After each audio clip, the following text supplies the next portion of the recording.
Today we're looking at Romans 15:5, and it says, "May the God who gives endurance and encouragement give you the same attitude of mind toward each other that Christ Jesus had."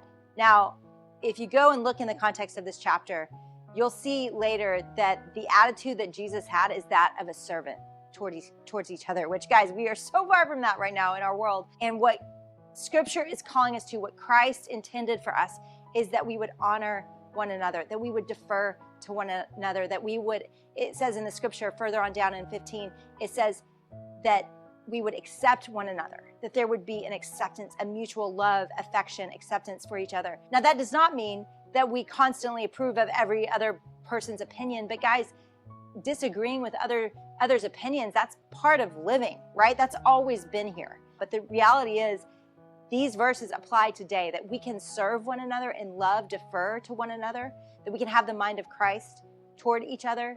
It is a wholly different way to view each other. And I know that it's difficult, and I know that that feels impossible with some people in your life.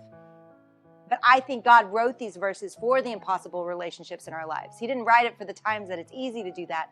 He wrote us to call us to more. And that means it's possible.